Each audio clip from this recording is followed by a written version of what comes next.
여러분 안녕하십니까? 헬로티비 뉴스입니다. 이태원 참사 사망자가 다시 늘었다는 안타까운 소식이 전해졌는데요. 참사 발생 나흘째 희생자들의 발인도 시작됐습니다.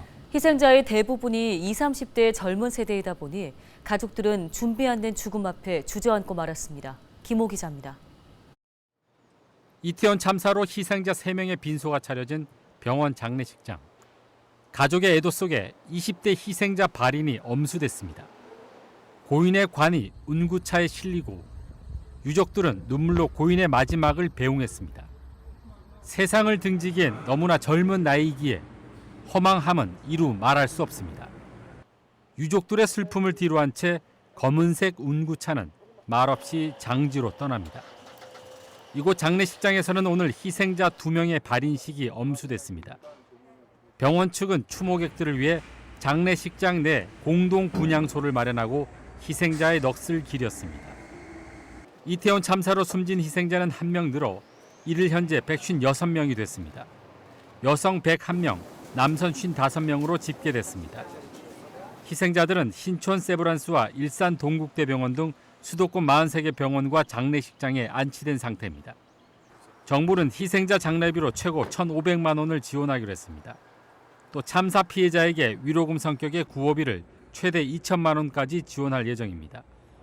트라우마를 겪을 부상자와 가족을 위해서는 정부 통합심리지원단의 도움을 받을 수 있도록 할 예정입니다. 서울시도 참사 수습을 위해 생활안전지원금 24억 원 등 41억 원의 예산을 편성하고 지원에 나섰습니다. 헬로티비 뉴스 김호입니다.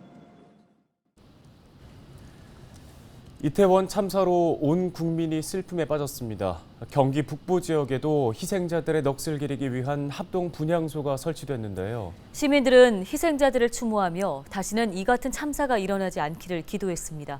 이재필 기자입니다. 경기 북부청사에 마련된 이태원 참사 희생자를 위한 합동 분향소. 시민들의 발걸음이 이어졌습니다. 분향소에 놓인 하얀 국화꽃. 시민들은 희생자들의 넋을 기렸습니다. 그리고 남아있는 유가족들의 아픔에 공감하며 함께 슬퍼했습니다. 이태원 참사 계속 동영상 보고 뉴스 특보만 계속 보다가 너무 슬퍼서 동생하고 같이 왔거든요. 친동생하고. 그래서 조금이나마 그분들한테 애도하는 느낌이 조금 전해드리게끔. 이태원 참사로 희생된 경기도민은 모두 38명. 이태원 참사 관련 긴급 기자회견에 나선 김동연 경기도지사는 쉽게 말을 잇지 못했습니다. 도민의 생명과 안전을 지켜야 하는 도지사로서 무거운 책임과 함께 깊은 슬픔을 느낍니다. 말할 수 없는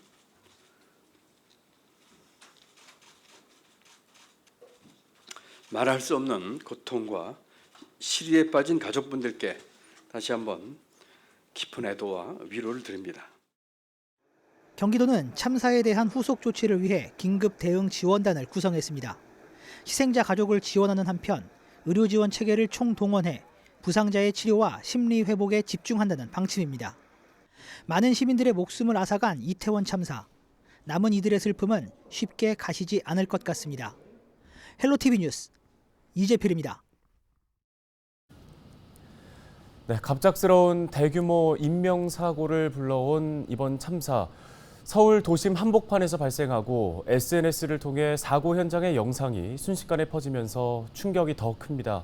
전문가들은 부상자, 유가족은 물론 보도나 SNS 등을 통해 사고를 접한 일반 시민도 외상 후 스트레스 장애를 겪을 수 있다고 지적합니다. 손성혜 기자가 전해드립니다. 합동 분향소를 찾은 노부부. 손주 같은 젊은이들이 황망하게 목숨을 잃었다며 애통해합니다. 참사 소식을 듣고 마치 내 손자와 같은 아이들, 우리나라 앞날을 짊어질 젊은 사람들이 영을 달리하는 데 대해서 너무 안타깝고 죄스러운 마음이 들어서 내 손가락에 잘려나가는 그런 애통함이죠. 이번 사고로 아들 친구를 떠나보냈다는 시민은 국화꽃을 올려놓고 한참 동안 고개를 들지 못합니다. 우리 아들이 대학교 3학년인데 지금 동기 친구들을 집에 자주 데리고 왔어요. 근데 그중 하나였는데 너무 정말 안타깝고 너무 가슴이 아파서 집에 있을 수가 없었어요.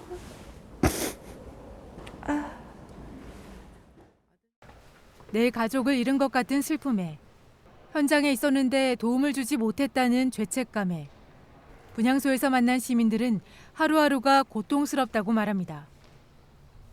들어보니까 계속 이제 찾고 계셨거든요. CPR 할 줄 아시는 분. 근데 저는 그거를 배웠는데도 그거를 그때 못했어가지고 한 50번은 넘겨본 것 같아요. 그죠? 뭐, 알게 모르게. 그러니까 이게 이 심적 별로 안 좋은 것 같아요. 우울해지고. 그래서 전문가들은 외상후 스트레스 장애를 걱정합니다. 외상후 스트레스 장애는 정신에 지속적인 영향을 주는 큰 충격을 받았을 때 생길 수 있습니다.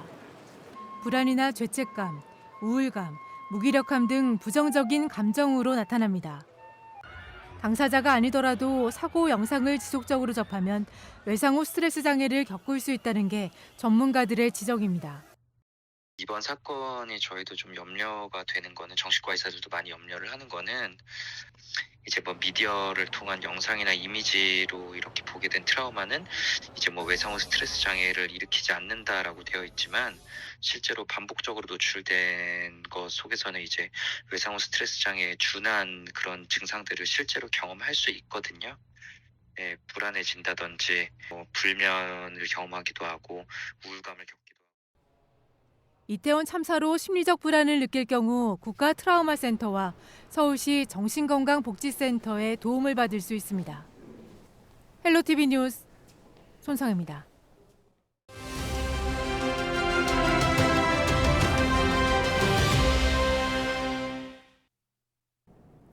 2차 가해.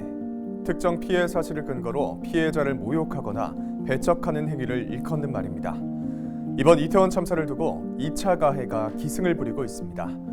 사고에 대한 정확한 원인 규명이 제대로 이뤄지지도 않았는데, 특정 세대를 타깃으로 조롱을 넘어 혐오 표현을 일삼거나 사실 확인도 되지 않은 유언 비어까지 퍼뜨려 피해자와 유가족들을 다시 한번 울리고 있습니다. 2차 가해는 충격과 슬픔에 빠진 유가족, 그리고 국민 모두에게 큰 트라우마가 됩니다. 정부는 피해자 관련 혐오 발언이나 자극적인 사고 장면 공유를 자제해달라고 당부하고 있습니다. 경찰도 사이버상에서의 악의적 비방 등에 대해 엄정한 대응을 하겠다며 2차 가해와 관련된 사건을 내사 중인데요. 검찰 사고대책본부도 2차 가해를 처벌할 법리 검토에 들어갔습니다. 하루아침에 사랑하는 사람을 잃은 가족들에게 참사는 평생 잊히지 않는 상처입니다. 다시는 일어나지 말아야 할 이태원 참사, 그리고 도를 넘어서고 있는 2차 가해는 우리 스스로가 막아야 합니다. 데일리 브리핑이었습니다.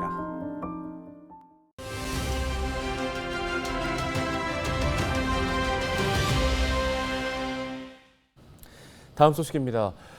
양주시로 인구가 계속 유입되고 있습니다. 주민들의 연령대 또한 젊어지고 있는데요. 늘어난 인구에 맞게 문화, 예술, 복지 서비스를 확대해야 한다는 목소리가 높아지고 있는 가운데 이에 걸맞은 시설이 들어설 것으로 좀 기대가 되고 있죠. 네, 양주시가 아트센터와 어울림센터 건립에 속도를 내고 있는 건데요. 이 시간에는 양주시 전략사업추진단의 이미옥 주무관을 연결해서 관련 이야기 나눠보겠습니다. 주무관님 안녕하십니까? 네, 안녕하십니까. 양주시청 이미옥입니다. 예, 당초 사업 부지가 개발 제한 구역에 포함이 돼 있었기 때문에 걱정이 큰 상황이었는데요. 어떻게 해결이 잘 된 덕분에 좀 사업의 속도가 나는 걸로 볼 수 있을까요? 네, 양주 아트센터와 어울림센터 건립 예정 부지는 전체가 개발 제한 구역에 포함되어 있었는데 두 시설 모두 개발 제한 구역 내에 설치를 할 수 없는 시설로 확인되어서 이를 해결하고자 국토교통부와 경기도 등 관계기관과의 수차례 협의를 거쳤고 도시관리계획 변경 절차를 밟아 도시계획위원회 심의에서 의결되어 지난 10월 7일 개발 제한 구역 해제를 고시했습니다.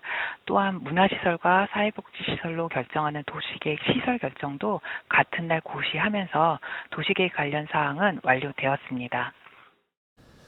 네, 양주 아트센터와 어울림센터, 지역의 문화복지 수준을 높여줄 시설로 기대가 좀 커지고 있는데 각각 어떤 역할을 하게 될지 궁금합니다. 양주 아트센터는 대공연장과 소공연장을 갖춘 총 1262석 규모의 다목적 공연장으로 전시실, 교육체험실 등을 갖춘 복합 문화시설로 다목적 기능을 담당할 것이며 양주 시민들의 문화적 교류 공간 역할을 수행할 것으로 기대하고 있습니다. 또한 양주 어울림센터는 서부 생활권에 거주하시는 시민들을 위한 복합 복지 공간으로 종합사회복지관, 거점면 노인복지관의 기능을 가지고 있습니다. 아이부터 어른까지 전 세대를 위한 복지, 문화, 체육, 프로그램 등을 운영할 수 있는 복합 복지 공간으로 시설을 구성할 예정으로 양주시 동서간 균형 복지를 실현할 수 있을 것이라고 기대하고 있습니다. 네, 문화복지 향상이 앞으로 도시 경쟁력에 그럼 어떤 영향을 미칠까요? 양주시는 최초의 전문 공연장인 양주 아트센터를 건립함으로써 다양한 문화공연 행사를 개최할 수 있어서 지역 주민들의 문화예술 향유를 통한 삶의 질 향상에 기여할 뿐만 아니라 방문객 증대로 인한 지역사회의 활력과 문화 정체성 확립을 통한 문화도시 양주를 조성하는 데 기여할 것이라고 보고 있습니다. 네, 말씀 여기까지 듣겠습니다. 고맙습니다. 오늘 저희 헬로티비 뉴스가 준비한 소식은 여기까지입니다. 네, 시청해주신 여러분 고맙습니다.